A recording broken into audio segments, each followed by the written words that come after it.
So, hello everyone. Good evening, and welcome to this live stream.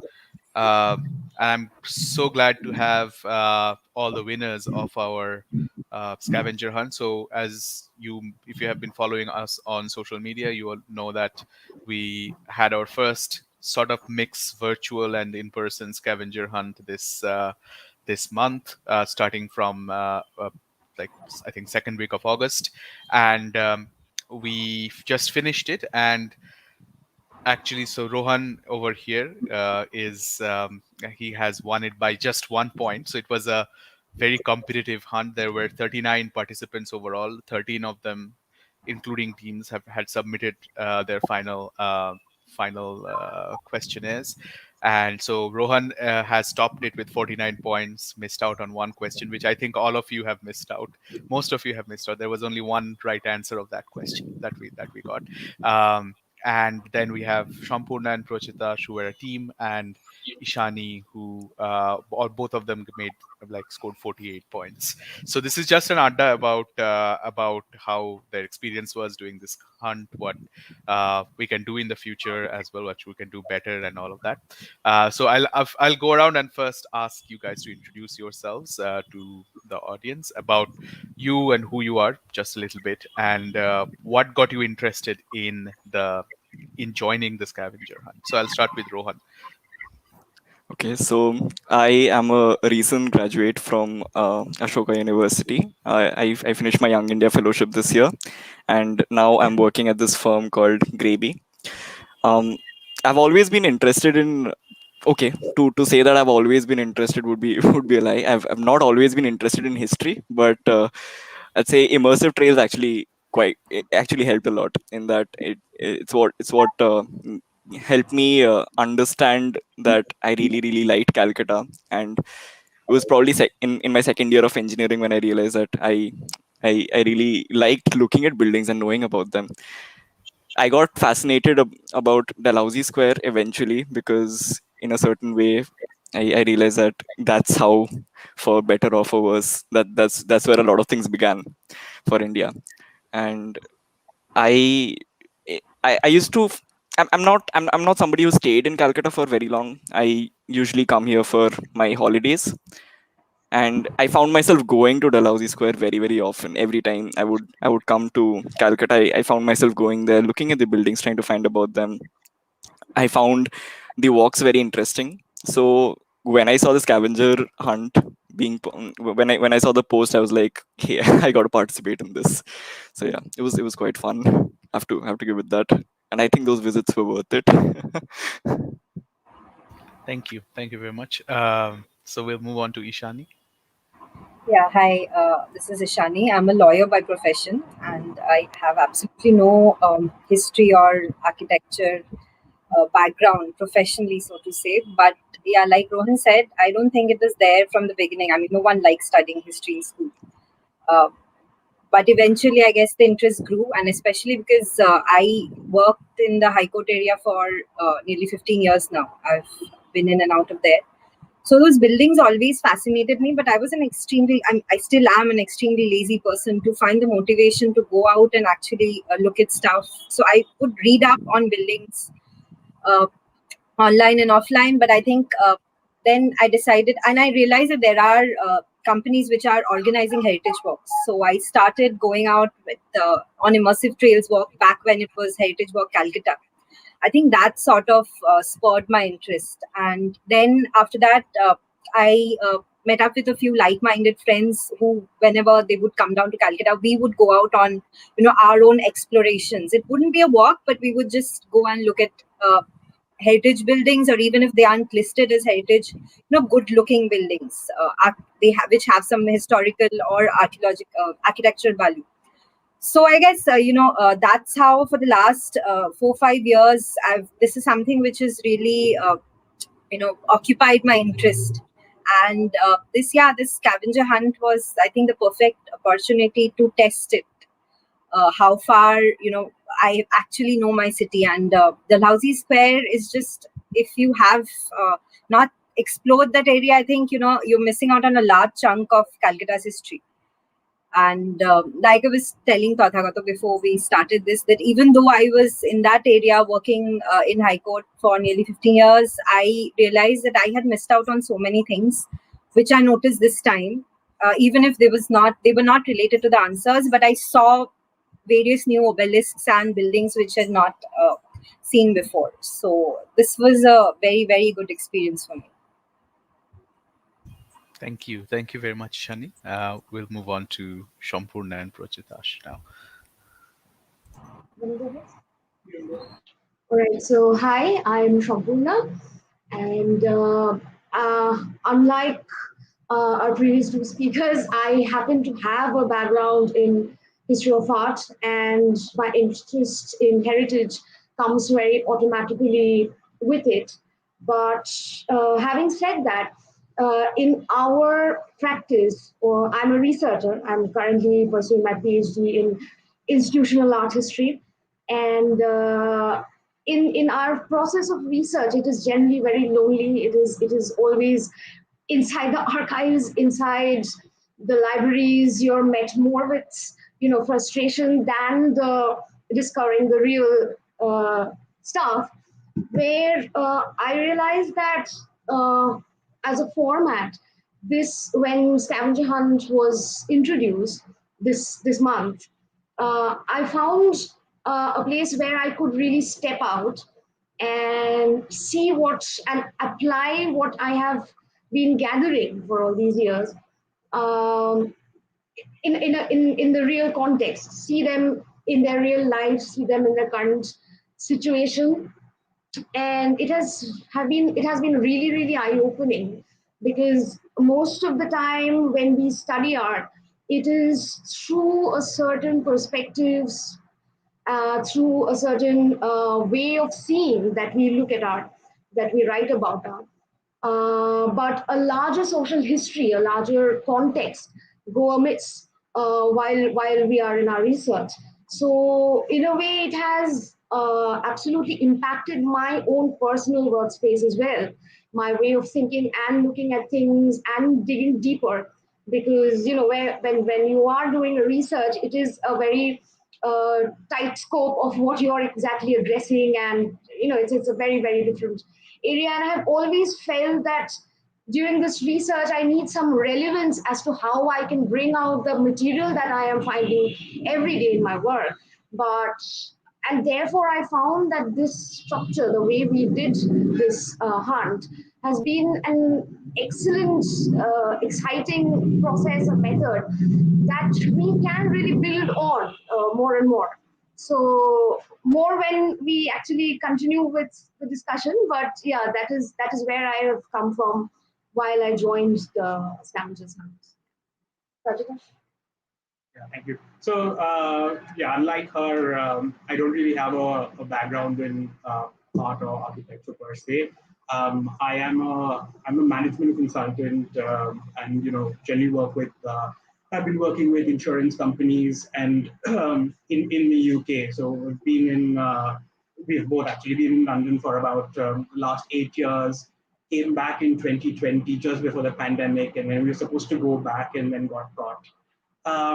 And as I was telling Tathagata yesterday, that have I have participated in this walks and heritage trails. Like in London, every nook and cranny has such walks, like Ghost walks, Jack the Ripper walk, and this walk, that walk. And then I found out about the fact that in Calcutta there are similar walks. That got me interested.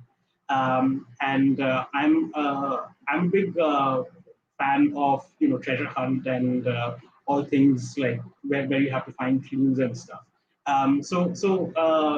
That really got me interested. And obviously, I mean, she being a historian, we thought that it'd be ideal to form a team. And just one more point which I would like to make over here, that once like started and having watched one of the videos where we talk about the money trail and the MGAs, etc. Some of the companies which I have worked for in London, these are like 150, 200-year-old insurance companies. they are the companies who set up office in Calcutta, and they still have these terms called managing agents and all of that. So having worked there in some of the old buildings in London, and then coming to Calcutta and finding out, like, tracing back the whole thing, I just felt very connected, and viewed history as a continuation of something and not something which belongs to another period in a way. So yeah, I think Thank, thank you. It's great to know that.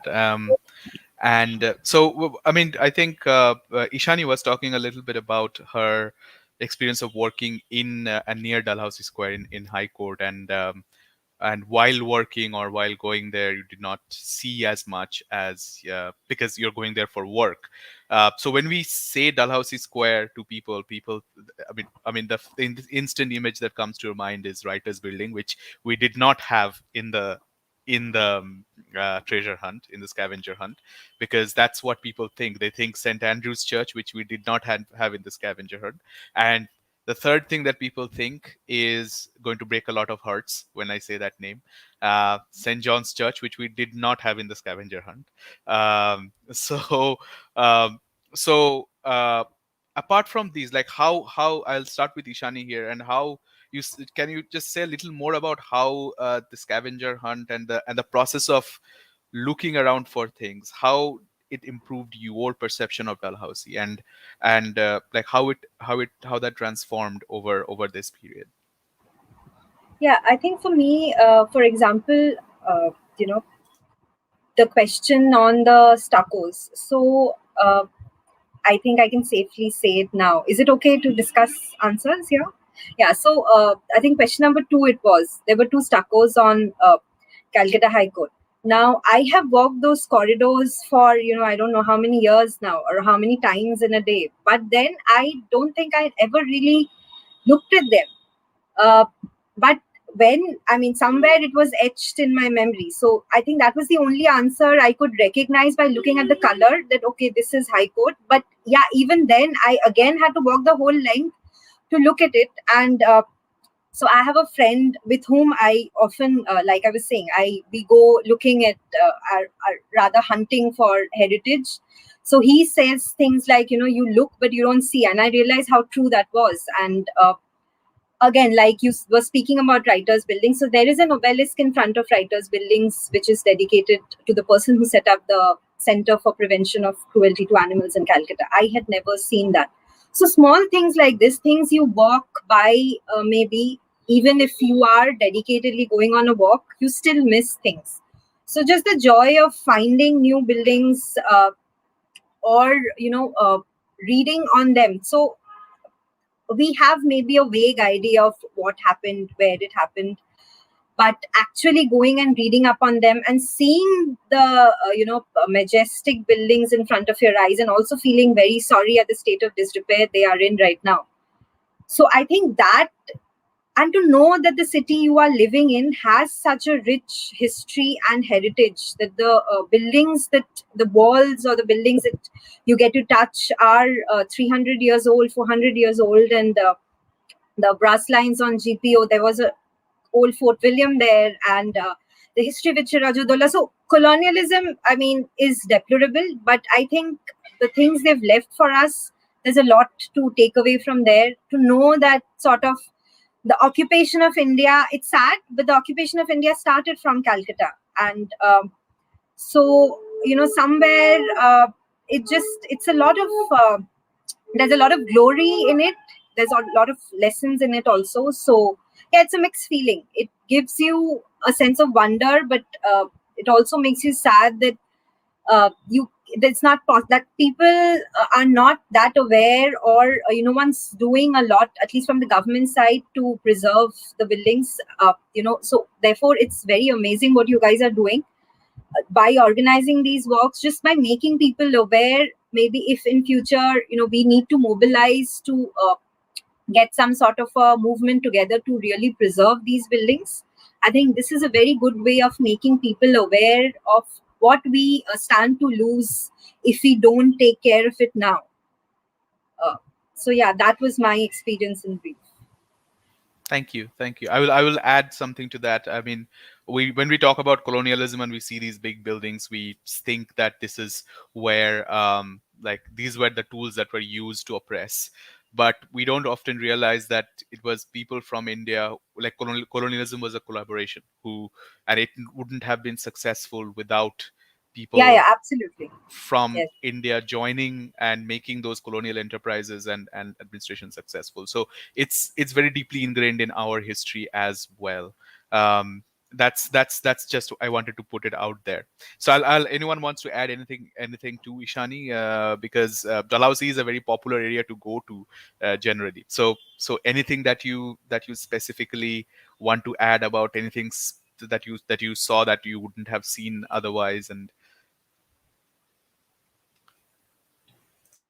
I mean, I completely agree. I mean, what we have witnessed during these walks has been almost eye-opening. Like, and I would like to particularly point out and thank you for drawing our attention to the Oriental Assurance Building. I mean, it is probably one of the most beautiful buildings in that area. But the current state that it is in, it's absolutely heartbreaking to see that, you know, the owners or even the Kolkata Municipal Corporation. I mean, probably because it is tucked away, it's out of our sight. I don't know what is probably the reason, because we can't say that nothing is being preserved. There are buildings that are under consideration and being restored. But I mean, Oriental Assurance Building is one of the most beautiful piece of work that is still standing, and it will be a shame if that, it could fall apart any day by the look of it. So it's really a shame, and by drawing our attention, it's very very important that we take some kind of practical action from this, moving away from this, because this is one stage of knowing what we inherit historically, but it is also important that we take action after this with the knowledge that we have gathered, and do something about it, raise some kind of awareness. So I completely agree with Shani regarding that. But this has been a wonderful eye opener, because and it's I mean, that is just one example. There are multiple, The but fact that we don't know so much about what exists out there, and therefore in it terms is also perhaps a fact that we take our city for granted. I mean, most of the people in Calcutta, I mean, for that matter, any city, people who live in that city, we don't really go out to our museums. We don't regularly. I mean, we do that when we visit other countries and cities, but we don't do that here in our own city. And therefore, more and more we grow apart from what is there. uh, I think it's very very important. And because of my profession, I have had the connect, a continuous connect with these places or sites. But usually, when we hang out, we usually go to a cafe. We choose to go to a cafe because it's convenient, because the conversation will be very different. But I think the real conversation needs to happen in these sites. And yeah, I really thank you for drawing our attention to that. Yeah. thank you, and that's a fair point. I mean, we Oriental Assurance Building is just a shame. We are going to lose that because if you look on Google Maps, Google Earth view on the map, you'll see that there's a huge hole on the roof. Like it's on it. The roof has collapsed. It's under the LIC, which protects some of the buildings very well. So I don't know what the problem with protecting that one is. And that building is not that old. It's from 1905, um, which is younger than a lot of buildings in which Yeah. are in better shape in Dalhousie Square. Yes, exactly, exactly. So that Yeah. Um, yeah. Rohan, do you want to add anything? Ishani, anything else I'll at this just point? say, I mean, so it was nice. I mean, every time I go to Dalhousie, I find something new. There's always that. I particularly like the Big Bucks Trail, the virtual experience that you had organized, because that offered a completely new like sort of insight into the area. It's like I always knew that there are business houses, but I never knew particularly about them. So um my exploration, every time I used to go to Dalhousie, for some reason it would stop somewhere near the Galanders, Arbuthnot and Co building, okay, and the Graham's house. Would never venture inside. I probably had absolutely no idea about Andrew Yule and Company, and Duncan Brothers, etc., etc. One thing that I was quite surprised to find, I'd say, was the old Mission Church. So that was one of the prompts. The picture was there. I had absolutely no idea that there would be something uh, on the eastward, something east to the Lal Digi. Okay, and it's really sad that it really made me very sad, because the Lal Digi has shrunk. Okay, there have a lot of other buildings have come in front of that building, and it's like completely obscured the old Mission Church. So that made me a little sad. Again, I completely agree with whatever Sampurna has said. We do take our city for granted, and I think it's high time that we acknowledge and take it a little seriously, at least. Yeah, thank you. So we have a question, but before we go to that question, So I one just little want to, that I would yeah, sure. one point I would like to make about the Old Mission Church and the question. I mean, the spire of the church, It's that's gone. not there anymore. Yeah, and so I think it was slightly a trick question, because it's on the eastern side. I mean, from where the perspective is, uh, but one can say confuse it with St. Andrews. So I think, and the fact that you can't see it anymore and the spire is not there anymore. So unless, I mean, you really know that there's a church there, it's difficult to. Yeah, yeah. It might be. I don't know. I honestly did think that it was St. Andrews initially, but then I was like, hey, wait, that's that place does not really look like. I mean, it could have Right. writers building on right next to it. So yeah. Yeah, and there are some participants who mistook that as St. John's, because that is the church we know in Dalhousie, the St. Andrews and St. John's, and that they both have spires and all of that. Um, but Old Mission is actually like older than both of these churches. So it came up in the 1770s, and the land was granted by Clive for free to Kirander and all of that. So it has a more deeper connections of with Clive and early colonialism than any of these two.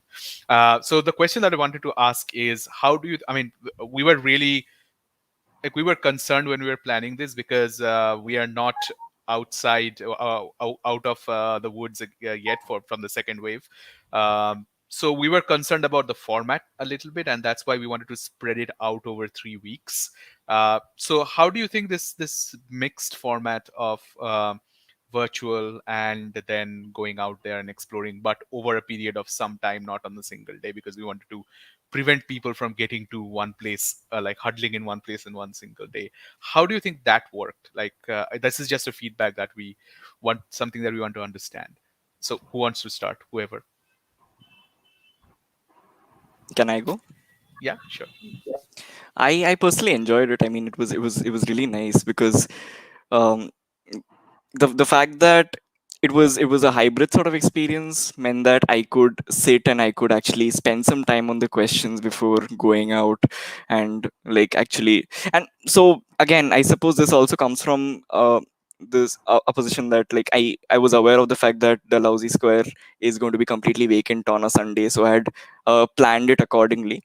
Okay, and I think that sort of that sort of information can also come handy when it comes to like participants for future events, although I don't think this might apply to a lot of other areas. So yeah, but I think it worked out pretty well for me. I personally really enjoyed it, and there was always more scope for, like, just in case if I've messed up an answer, then maybe I can even go back and click a picture if required. So yeah. Yeah, I think similar strategies, because we also did it on the Sunday after we. So we used Saturday to sort of make sure that we know as many answers as possible. And of course, there were elements where we would go and explore and find out certain things. But some homework was definitely necessary. Yeah, some homework Yes. is definitely necessary to get to a point where Yes. otherwise you can't just go and like randomly look at buildings try to figure out. So that was one, and then it would also give us a bit of a cushion. But I think in terms of the format, those three videos which you provided to us beforehand, I think it was immensely helpful. I think it sort of and I It gets you to a zone. yeah, I haven't attended any of your previous walks, or I will in the future definitely. But it sort of launched me in a space where I was thinking about it. I started reading up more, so that was essential, and then sort of spreading it out. Obviously, as we said, Yes. since it's the pandemic and all of that, I think it was yeah, Really well done. I really think. well designed. Yes. Yes. Yeah. Yes. For us. Right, Ishani, if you want to add anything. Yeah, so I agree with all three of them that the format was helpful. One is it gave us a lot of time to look at the videos and do our own research, because like you guys had made it amply clear, we will not get all the answers in the video, so we'll have to do a bit of research on our own. So yes, so that was interesting to hunt for the answers, and not all of them were obvious. Like yes, this St. Andrew's Church and Old Mission Church was definitely a trick question. It's only when you look at when St. Andrew's Church came up and you look at what the question was that you realize that it can't be St. Andrews, so it has to be something else. So that was I'm a big fan of puzzles and games, which like really you have to apply your mind to it. So for me, it was the thrill of the finding out the answers beforehand, and then going and making ticking them off and confirming my answers. I think that's how I approached it as well. So yes, like Sampurna and Prachitash, I listed out all the answers which I thought were correct, and then I went and matched to the buildings. And uh, one thing I want to add is that probably in this situation, it's so much safer to walk on the streets, and I did not feel that I was getting exposed, though even I went on a Saturday. So there were a fair bit of people. Some of the offices were open, and the inhabitants there, they do open up their shop early in the morning. But even then, the streets are so wide. Even if you're not walking on the pavements, you don't feel you're in a crowded area. So for me, it's probably a safer place to walk on the streets in the morning than be in an enclosed space like a cafe. So it was a very good way to spend time as well. Uh, so that was how I approached it, and that way the format worked. So you also do a little bit of research and apply your mind to things, and then you actually go and look at the buildings. So the hybrid model, yeah. And after you started uploading the names of the winners, and that so many people participated, etc. I've had so many people come back to me and say that, oh, we missed it, please let us know when it's going to happen again, and we look forward to participating, because I also narrated my experience to them, and it piqued their interest as well. So yes, I think that works, and I think you will have maybe more and more participants joining in if you were to do a season 2 of this. That's good to know. Yeah, we are planning to do a second one. To we're thinking about it. I'll give a hint at the very end about when it might be. But thank you very much. It's good to know that this because this is the first time we're doing it, and in the pandemic, so we were a bit concerned about how it will turn out, but it seems that it turned out well. So thank you, and thank you very much to others who participate. So let's take one question which has come in. That was supposed to be my next question anyway. So Namrata is asking, saying congratulations to the winners, and she's also asking which of the places in the scavenger hunt was the toughest to locate. Which one of them was the easiest, or was any one of them easy to locate? So I'll start with Rohan in this, and then I'll go down to Okay, others. so the toughest one to locate. So the one that was toughest to locate, I did not get it right. It was the Cartagor and Company one. I spent a lot of time in that around that area. So the previous night when I was researching, I thought, okay, I'm just going to I'm just going to stay online till 12 and wake up early and just leave for Dalhousie. I did not. I stayed up till like 4. I stayed up till 4 trying to read. I read about Dwarkanath Tagore. Interesting guy. Okay. And then it just like, I mean, quite a lot of things came up. I was confused what the location of Colvin's Ghat might actually be. And then I took a guess. I was not very sure about that guess. So yeah, it was still fun. It was still fun trying to figure that out. But apart from this, I'd say my toughest find was actually the plaques, the three plaques. So one I knew that it one was at the GPO. Okay, although I'll embarrassingly admit that I couldn't spot it on my first go. I really had to. I mean, it was right there, and I just couldn't see it. So it was a little sad. But the next ones, which were along Fairly Place, one of them I found, but the other one, the other one, I had a really tough time. Okay, and I was asking people. I was going to. I was going around. I was like, hey, have you seen this kind of marble plaque out here? And then everybody was like, no. I found a couple of police officers and I told them, okay, so can I please go inside this building because this might be here, I don't know. And they were like, what might be here? I was like, the the old Fort William plaques, and they're like, Fort William is not out here, sir. Fort William is in Maidan. So I was like, okay. And then I gave them a quick history lesson out there. I was like, no, trust me, Fort William is out here. Oh, was out here. The old Fort William was out here. And they still didn't believe me. I think they thought that I was half crazy or something. And I took a break for lunch. I went to Savoy. I came back, and then uh, I decided to take one final stroll. I was like, okay, if I find it, good. If I do not, then let's just leave it. And for some reason, I thought that it might be hidden behind something. Okay, so I just there were a lot of there are a lot of food stalls right next to Fairly Place, and I started going around lifting each of the banners. And it was under one of them. It was really weird. It was also very sad. That was the one entry that I did not post a selfie for. I just took a video and I submitted because it was just not clear. So it was also very satisfying though to spot, like, just to take to lift a banner and see that, oh, it's here.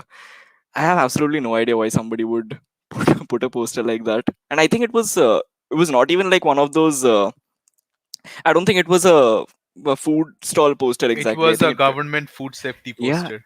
yeah, exactly. It was a government food safety poster. So, like, it's even more bizarre. So yeah, that was really tough to find. I mean, others were as well, but this one was fun and tough at the same time. Quite an experience. And then I went around. I went to the same police officer and I was like, okay, sir, it's out here. I told you. And what was the easy one? The easy one. I suppose there were a few easy ones. I'm sorry, I'll say this because I had actually gone.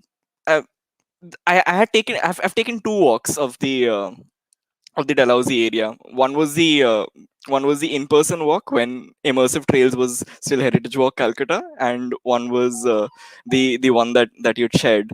So I suppose quite a few of them were easy, and I think one of them that really struck was one of them that I can remember. It was probably the bust of Horachandra Ghosh inside the Small Causes Court. So that was pretty easy to figure out. So yeah. Great. Thank you. So we move on to Ishani. Yeah, I think, yes, I echo Rohan. I was fully prepared that I will not find all three plagues because everything I read up said that some of them have been moved and it's incredibly hard to find because of the stalls that come up on the pavements, etc. So I was fully prepared that probably I'll find the one on the GPO. And I remember Chelsea had put up a post. I mean, Chelsea trying to remove that covering on the plaque. You had an old post up on Instagram.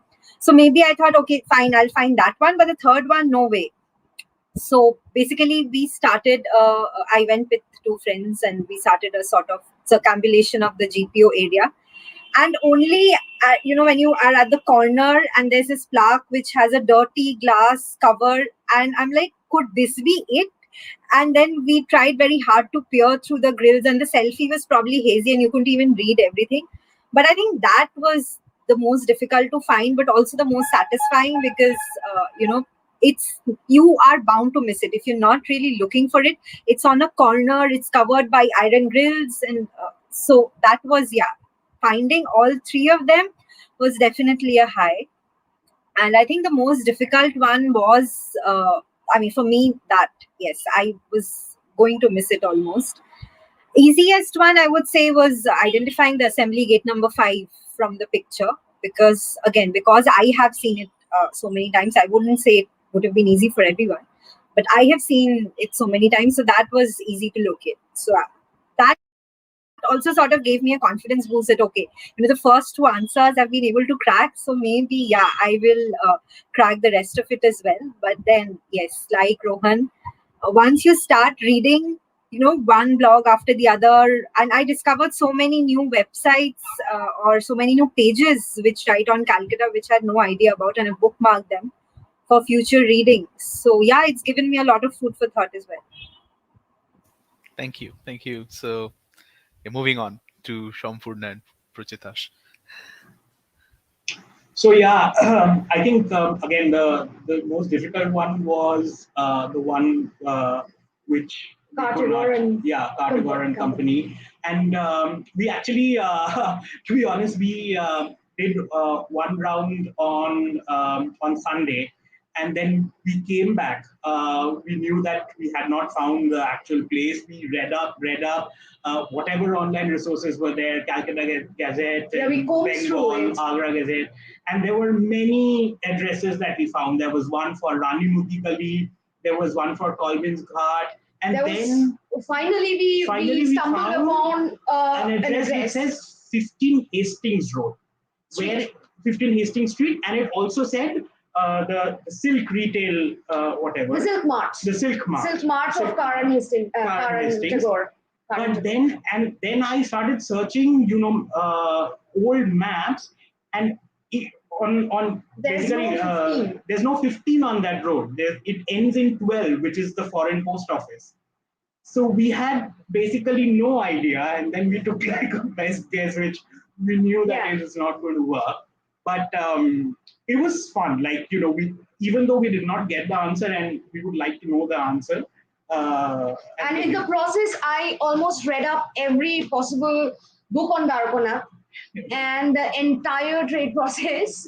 And therefore, I was... railways, yes, food, all the entire so much trade history in Calcutta, and it was fun in that way. But we realized that we cannot locate or rely upon that one address of 15 Hastings Street. So we knew that is somewhere going wrong. Yeah. And as Rohan pointed out about it the was third exactly the same experience. And I have to tell you, Rohan, that probably we were there like half an hour apart. Okay, so we too did that entire up and down. We too asked the same police people sitting there. And we found the northeast one. Yeah, we found the northeast one easily. It was like, I was on the lookout. I knew it will be somewhere on that. And it was not challenging for us.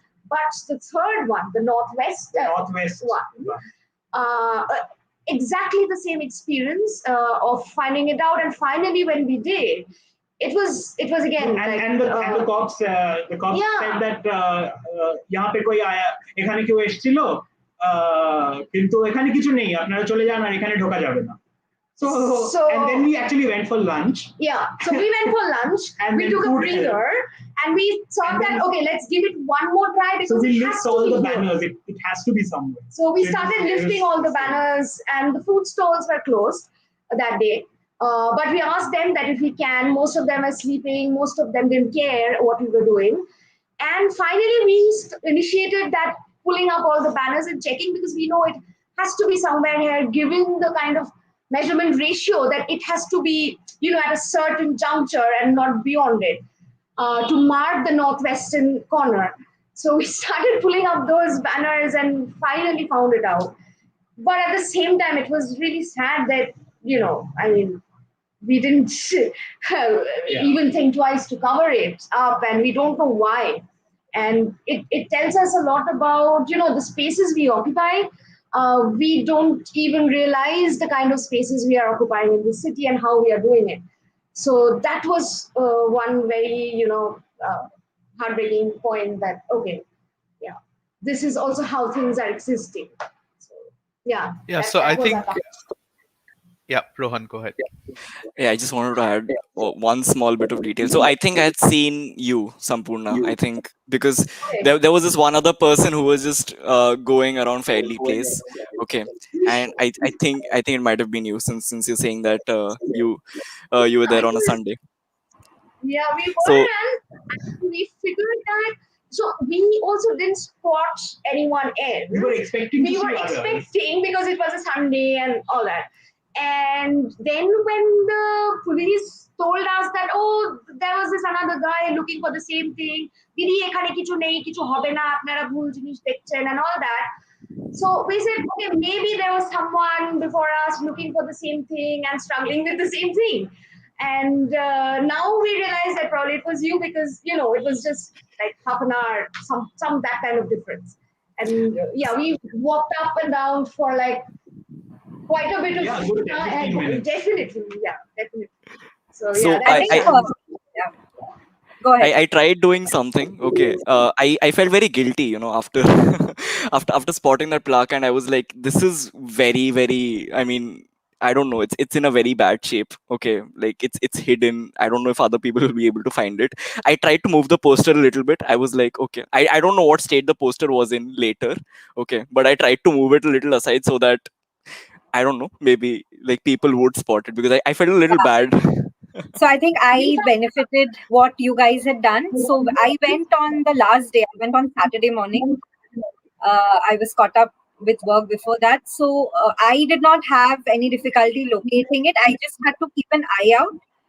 Uh, I mean, I did lift, banners and posters, and I think one I just lifted it, and I was sorry for invading someone's privacy because somebody had basically stored his utensils and clothes underneath it. I felt bad, and yeah. I could hear No, the I was people on the street saying, "Je ki korche meta, ki korche," things like that. But yeah, I think eventually I found it after walking down a couple of more paces, and I think it's thanks to the three of you that by the time I went, it was uncovered. It wasn't even partially hidden. It was entirely uncovered. So yeah, thank you for that. So yeah, I I mean, think we a lot of people who uploaded selfies after, like, around the midweek onwards. I think the police had realized that it's better to uncover it rather than getting pestered. So they had Yeah, actually cut down. So a lot of like most of the selfies that were uploaded after uh, Wednesday, so on Thursday, Friday, Saturday, it was completely uncovered. There was nothing on top of that. that So I is think that's that's a, something good. that's a direct benefit of that's I a am direct so benefit. glad. Yeah, I'm so yeah. happy to hear that, because that makes a difference, and And people now the are police actually knows, noticing. and the shopkeepers know. So that essentially serves the purpose of doing Absolutely, this. So absolutely. yeah, excellent. That's a good Yeah, news. I mean, I was really surprised to see that it was just out there, and there's no, like, only few, like, first few posts entries were about people lifting them, but other than that, it was all like completely gone, which is good, and which is, I mean, I hope that the government actually cleans these plaques on, because you have seen the Hastings plaque. It's getting soot and Yeah. like it's getting weathered and all of that. So that also, like, how difficult was that question? Like, was it easy, or uh, like, did you? No, we Yeah. I don't think we got it right. Which one? The The, Hastings Club. the Hastings Club. Oh, but who Who yeah, established it there? yeah, who That commissioned it commissioned it. with Yeah. Viceroy? That I think we did not get right. I mean, We there were don't. theories where it had to be before 18. I think the transfer of the building happened in 1890s, in the 1890s, and we were not sure as to whether the commission had happened before it was a private property or after. But then we went with the best because guess. but that was I am guessing that it was wrong. So I Well, could find the plaque easily. I had Yeah. seen it before because that building has a lot of lawyers' chambers and we use it for arbitration also. So I've been in and out of that building's plaque was easily locatable. But yes, I don't think, I mean, I'm not sure which one of the answers I got wrong. I mean, I got two wrong. So this could be one of the answers I got wrong. I wasn't sure. I went with the best guess. So once you reveal the answers tomorrow, I'll find out. What was interesting to know is that probably one of the plaques have been removed and is kept at the RBI museum. Maybe Tathagata can confirm that. So I read somewhere that one plaque has, it still survives, not on the wall, but off the wall in RBI museum or some other similar museum. it's in the postal museum. Okay, Postal Museum. All right. Yeah. Yeah. In fact, I also did not know that Samriddhi Bhavan has a museum on its 11th floor where, the early users of the bank, famous personalities, their checkbooks and their bank related paraphernalia is treasured. Like, that's a museum, and apparently it's also open to visitors. And it was while I was researching that question that I read up, and also that the land was actually owned by David Ezra, and there was a forcible acquisition. So it was very interesting to read the history, which I had no idea about, and it gave me a lot of background on things I expected. I mean, I thought I knew, or I took it for granted that this is commonplace knowledge, but it's not actually commonplace knowledge. So this was very interesting. Thank you. So I'll ask another like the last, like we'll wrap up after this gradually. But apart from the police getting educated about the plaque, or the shopkeepers getting educated about the plaque, how did people react to you as you were going around and looking for places in general? Was there interest? Did they ask you what you were doing? Uh, was there apathy? Like what was the general reaction for this? So whoever who wants to start? So, if I may go first, um, generally because it was a Sunday when we went out and we took the entire day, the areas that we kind of mapped were, comparatively emptier than the weekdays. But when the most striking thing that we encountered was uh, apathy, I have to say, because I'm sure we gained quite a bit of eyeballs while we were roaming around trying to locate things. And it was generally people looking at us, even if we did ask a question that, Dada, would you know which side it would be, or kon dik diye gele ho? If you could tell us the route or help us with the route. In case of the bust, Harchandra Dattir, Harchandra Ghosh's, the bust. We took a couple of minutes to figure that out. That again was a shocker. That was a shocker because the man sleeping in front of it. There was a BJP IT cell or something poster. No, and there were like families. Like residing in that space, and the bus was completely lost in that area, and it was a bit of a shock because we did ask about, do you know about this? We kind of had a conversation with the people around in that court area, and they were completely clueless. So, and it was almost like I'm talking about a very alien idea, or so that was the general kind of, and I would like to repeat that it was an empty day. Not very many people who regularly inhabit that space was there, but whoever we found there, uh, there was a certain lack of interest in what we are up to and why at all is this necessary. It is not something grand that we are looking for. It is not the spectacle, because anything that will gain attention or will justify attention, there has to be an element of spectacle in it. That is how people see things, or are motivated to see things. But if you are looking for something that's very obscure, that is hidden, that is something difficult to reason out with people on the ground there. So that is something that we kind of encountered, and this is not the first time I've done this, because I go out regularly on my own, taking pictures, walking around the street, not just in Calcutta, in other parts as well. This is something that I have encountered. Unless it is a spectacle, it is not considered worthy to be looked at or asked about or discussed about. So that was something that kind of stayed with me for the rest of the mapping of this hunt. Yeah. Thank you. Thank you. Yeah. That's kind of similar thing that we see when we go out on explorations and try to find things. Um, while very few people are interested, it's mostly apathy, and people think that we are weird.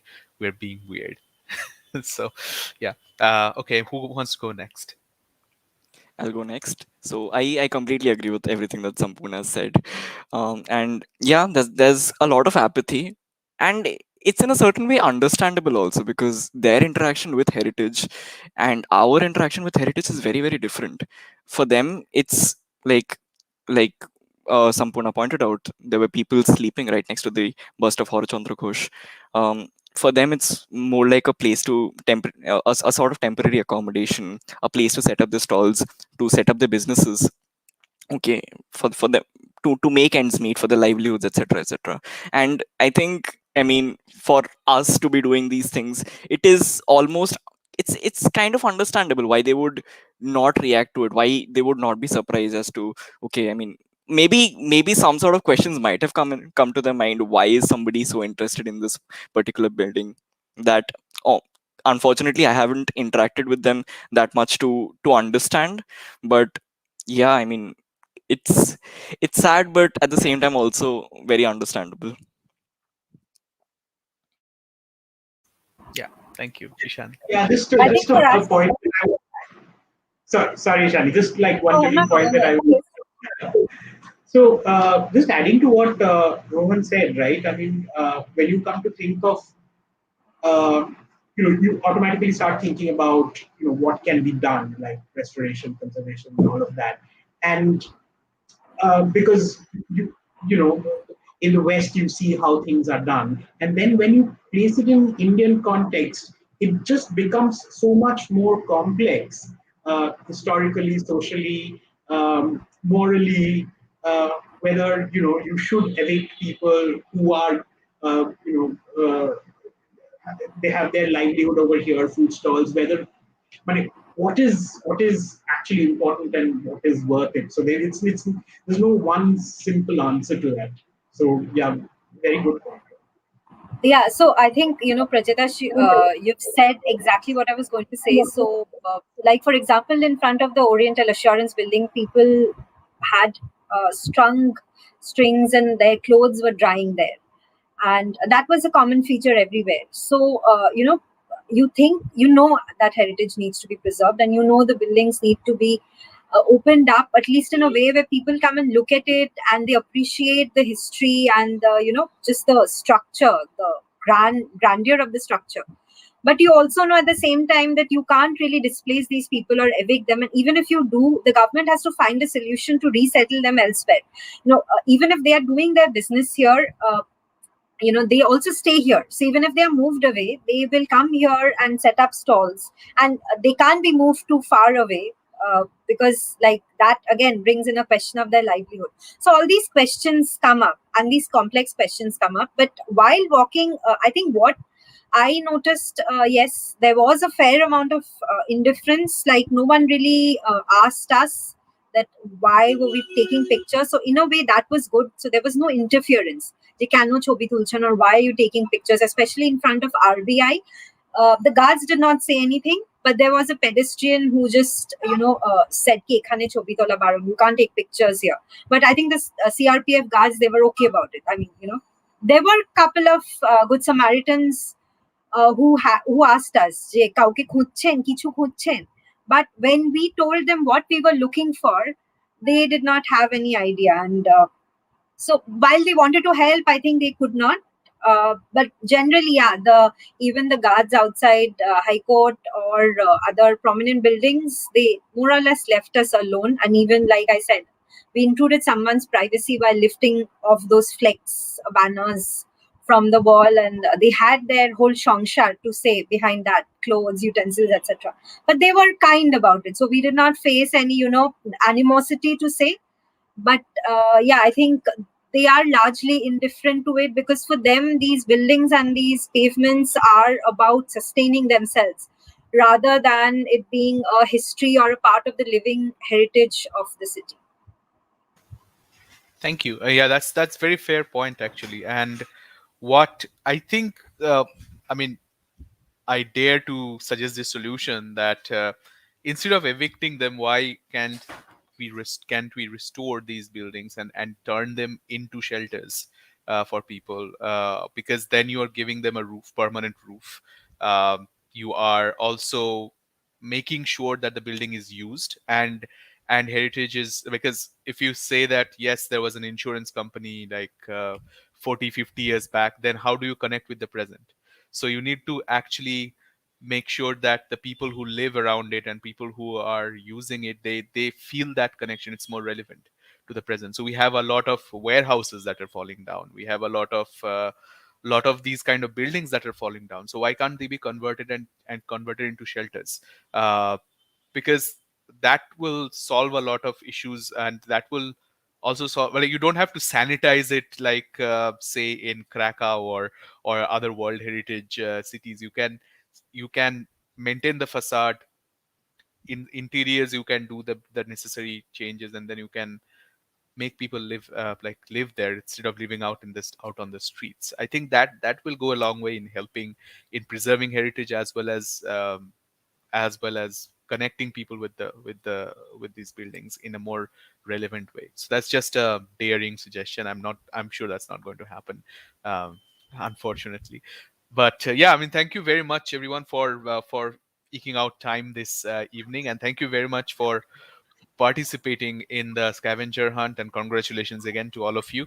And thank you everyone else who participated, because all of you made this really successful, and I hope that you learned like it was a learning experience. That's what we were going for. So just to give you the, like, just to end this, because we have a tie for the second place. We are not we won't have a third place then, because there's a tie, and that we'll accept that. But in order to break the tie, we are going to have for Ishani and Shampurna and Prochitash, we are going to have a tiebreaker, which will be a slightly tougher scavenger hunt in one of these weekends. Of 5 questions in the Dalhousie area, in the same area. So yeah, we'll decide between ourselves when you all have time, and we'll do that. For the next one, we are actually thinking about doing a scavenger hunt in the South Park Street Cemetery during the World Heritage Week. So it depends on how the pandemic turns out in November, but if we have a, like, if everything is okay and we don't have a third wave, then we might be doing that. So this is still in a planning phase, but that's coming up definitely. And we also are planning to do scavenger hunts in other cities as well, because I think this is a fun way to be aware of one's surroundings. So that's what we are planning on. And thank you very much for your support and encouragement about this. So yeah, I mean, Shampurna, you wanted to say something, I think. Mm.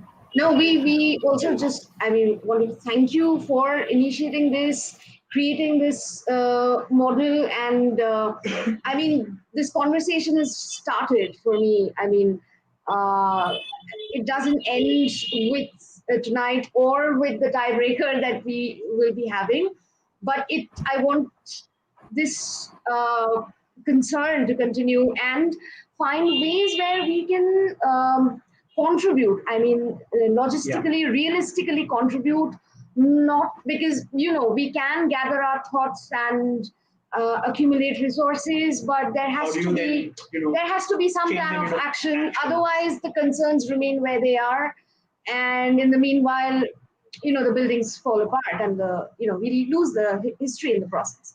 So yeah, I look forward to that. So thank you very much. What Immersive Change is doing, by initiating this conversation is basically they are being a change agent. And obviously, the starting point is a thought, is a conversation. And I hope, Bhagavato, you can sort of show us some way as to how we can be more involved in some kind of as Ishani was saying, to activate that concern. Absolutely. Yeah. Yeah, I mean, we should definitely talk more and take this forward. I mean, if we the reason to do the scavenger hunt is to make people aware, like start that process of thinking that there's so much and so much is falling apart. So uh, we want to take this forward. So let's brainstorm and think about the ways we can do that. All right. So thank you, everyone, and I thank you everyone else who participated. The answers will be revealed tomorrow on Instagram in via Instagram stories. So stay tuned for that, and I hope all of you have a very safe and nice time rest of the week, and we'll see you soon on a virtual experience or in somewhere else. Thank you. Bye. Thank you very Thank you. much. Thank you so much. Bye. Thank you. Thank you so Bye. much. Bye, everyone.